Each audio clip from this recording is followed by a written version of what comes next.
All my ad libs, I know that. Because you're the face of Crunk, but to me, I would say 3 6 Mafia are probably the So that's another argument going okay. around. It's an argument that says Memphis started Crunk. Here's what I will say. We in Atlanta, you couldn't be in Atlanta in the 90s and not be listening to 8 Ball MJG. Mm-hmm. You couldn't be riding around not listening to Master P. Mm-hmm. Master P changed the landscape of the South. Yeah. Period. That's right. He was the first one that really got us rowdy. I would say it was Master P. It started with bass music, as we know. And all I was saying, I didn't never say Master P started Crunk. I said Master P basically changed the energy of the South. Because when Master P came, I was DJing. Yeah. Remember the 559 in Atlanta? Yeah, of course. I used to DJ at the 559. It was all bass music. And I remember when Master P came out, when that Bout It hit, it was no more bass music. Mm-hmm. It killed bass music. It was done.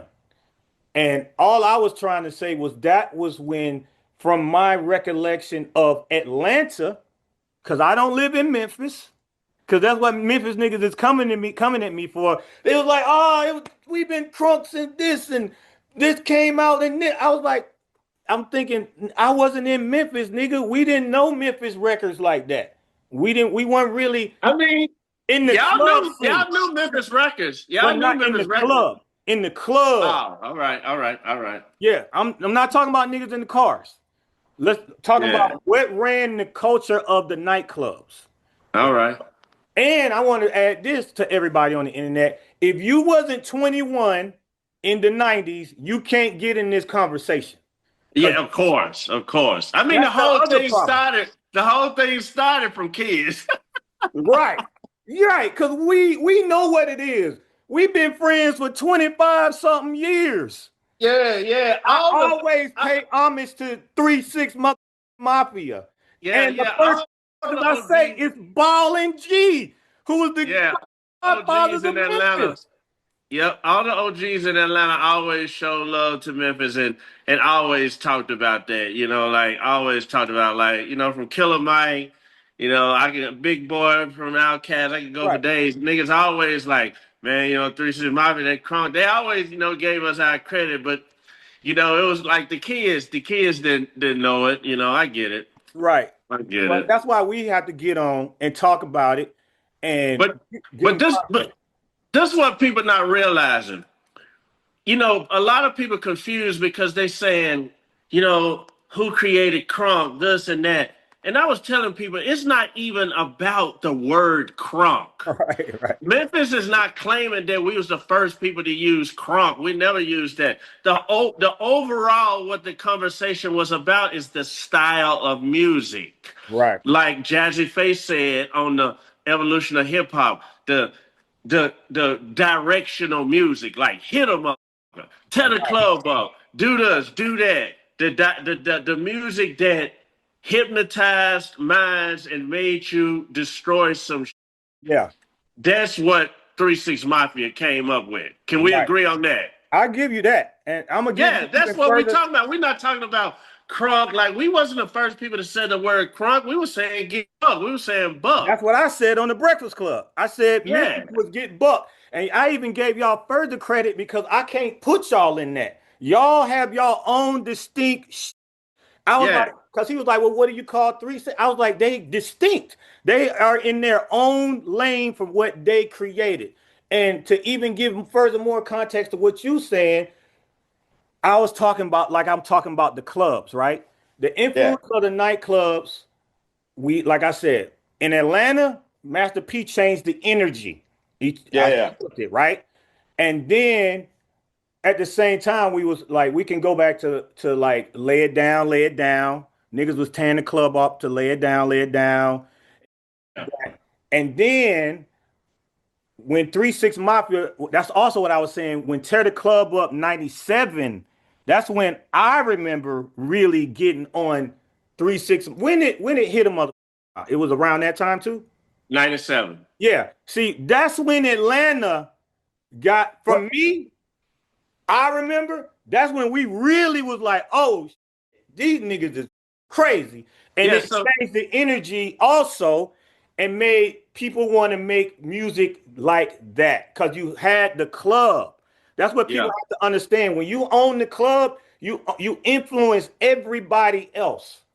Yeah. So to speak on that, I get what you're saying now because you're looking at it as the aspect of you DJing in the clubs. Yes. But you got some other people like Killer Mike or whatever that speak on niggas in Atlanta in the streets. So the difference, well, I see what you're going with it. The difference is in the streets, the Atlanta niggas heard all of the old 3 6 Mafia cassette tapes. Yeah. Like Tear the Club Up from 93, 94, when it was just Paul and Lord Infamous, when it was a song about me talking about a situation I had got into it with. You know, it wasn't even about a club. It was about a fight. Yo, it's Big Ant, the spokesman, man. We back. Another edition of Urban Politicians TV, UPTV. Make sure you stay on your pivot at all times, man. Had to come tap in, and I had the links in the description for the clips in the beginning where you can watch that in full on Breakfast Club earlier this week,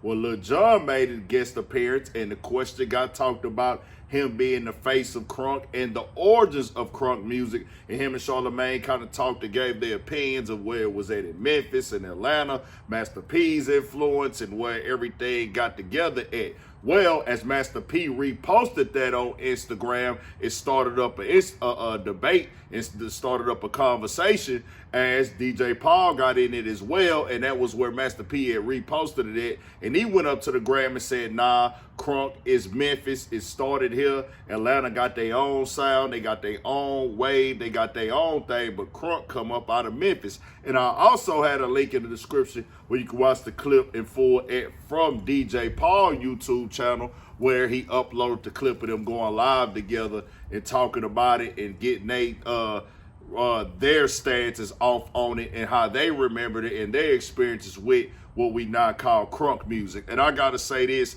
it's a lot of moving this and that. It's just like with me, bro. Everybody gonna have their own opinions on how they recollect or remember things. But as a kid, and I was not 21 in the 90s, so that could, X me out the conversation if that's what we basing it on.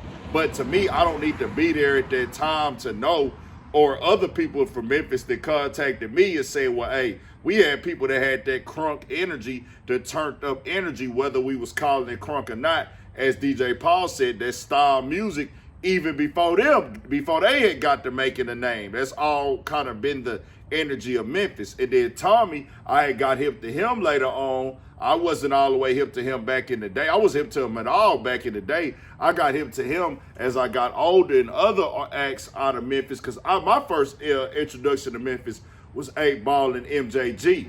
That Lay It Down, Lay It Down. I remember that energy of that song. I remember me and my pops. I was a kid in elementary, but I remember it was like yesterday. He used to have people waving their hands in the air. We went to a car show one time, and they was performing up there. Everybody went crazy when it came on. And we just, in our neighborhood, nigga, everybody was jamming 8 Ball and MJG. Now, we was also jamming No Limit. Master P, I remember Body had us all turned up. We was all saying, you ain't Body, you ain't Body. Everything they dropped is crazy. We just got there talking about Master P earlier today. But this is my lane in the game. I love to discuss history. I know things that I saw and experienced, and there's a lot of things I don't know that happened before my time or that I might have missed, and I like to get informed on that as well. But I never looked at Master P as a Crunk artist. He did have energy. It was Turnt. That was one of those songs, but Master P did a variety of music. Now, when it come to DJ Paul, he said him and Lord Infamous was the ones doing it in the beginning in the early 90s. And he said, like, hey, bro, I've been told from Atlanta that we was the dudes who did the Crunk. So for me, I got hip to Lil Jon and the East Side Boys back early 2000s. Had the game on lock.